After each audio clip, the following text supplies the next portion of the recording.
Seguimos aquí en Acción con Rumbo. Hoy quiero tocar un tema que no se maneja ni en los medios de comunicación, ni en los escritores, ni en el periódico.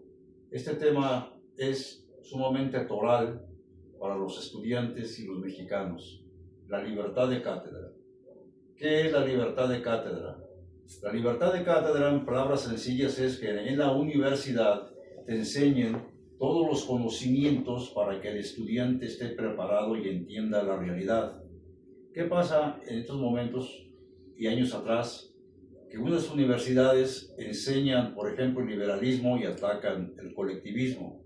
En la Universidad de Guadalajara, que la mayoría hemos estudiado, se estudia el pensamiento único y no se analiza, ellos mencionan el capitalismo. Y finalmente un ejemplo que a mí me quedó muy claro, cuando se hablaba de Isaac Newton como padre de las matemáticas, no se hablaba de Leibniz, el inventor del cálculo integral que estudia a los ingenieros. Entonces, después de eso, nos tenemos que hacer autodidactas. Yo cuando estaba en Filosofía y Letras, no entendía por qué se criticaba a los poetas españoles como Cervantes, como Bécquer y tantos buenos poetas. Y cuando sale uno de la universidad se pone a estudiar y empieza a entender lo que es la literatura, lo que es la filosofía. No es lo mismo Niquitín ni Oparín que hablar de San Agustín o de Santo Tomás. No es lo mismo hablar de José Vasconcelos que hablar de un hombre que fue muy ilustre en México, que fundó la CTM, llamado Vicente Lombardo Toledano. No es lo mismo hablar de Gómez Morín, de hablar de Plutarco Elías Calles. Hay que ver la historia completa.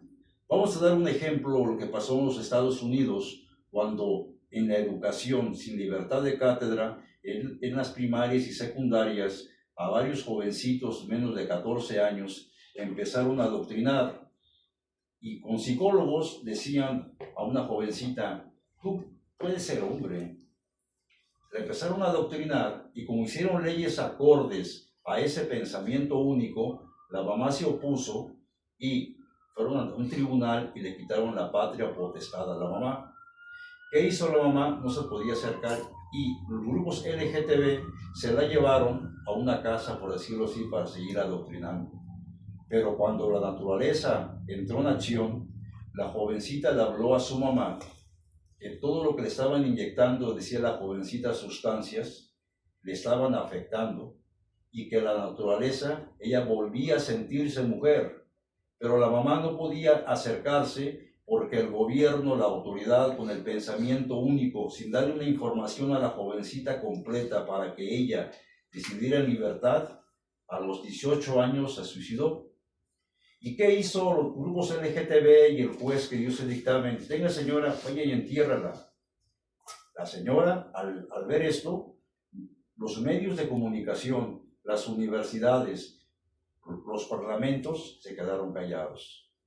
Es por eso que hoy en este programa hemos dicho que aquí se hablan cosas informativas de verdad, la prueba empírica.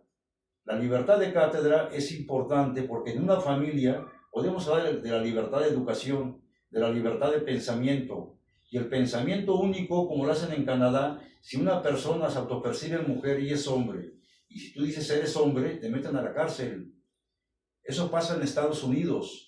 Es importante mencionar que la libertad de cátedra, cuando yo mencionaba esto cuando era estudiante, decía, señores, y voy a decir el nombre del director, el maestro Lapuente.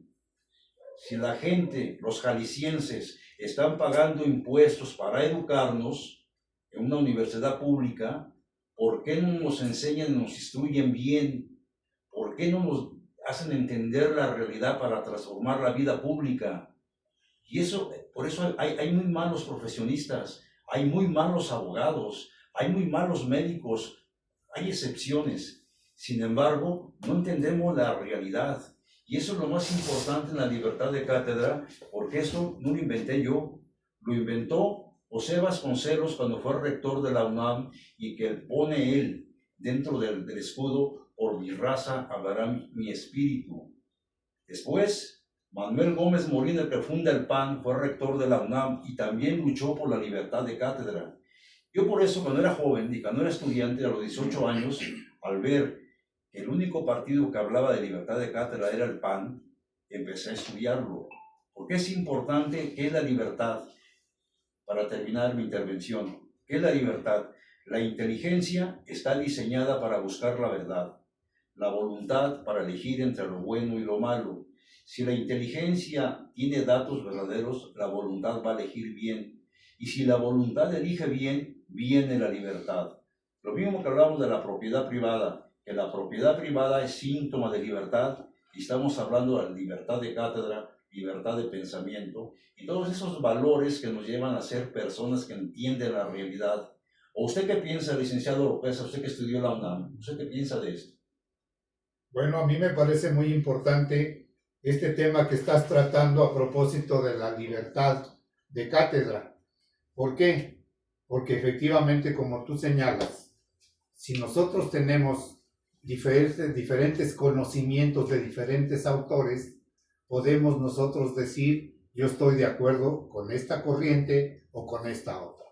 Y en ese sentido es como se está haciendo uso, yo hago uso de mi libertad y quienes imparten las cátedras también pueden exponernos lo que cada uno piense. De esa manera formo mi criterio y creo que una universidad es para formar hombres con criterio. Señor Arce, ¿usted qué piensa de la libertad de cátedra? Bueno, yo también estudié en una universidad pública aquí en Guadalajara y cuando estaba de estudiante joven, sin tanta experiencia y sin saber tantas cosas de política, nunca entendí por qué en la universidad nos enseñaban puros temas de izquierda. Y como yo tenía amigos que estaban en otras universidades que hablaban de otros temas, yo decía a los maestros, oye, ¿por qué nomás nos hablan de que Cuba y que Castro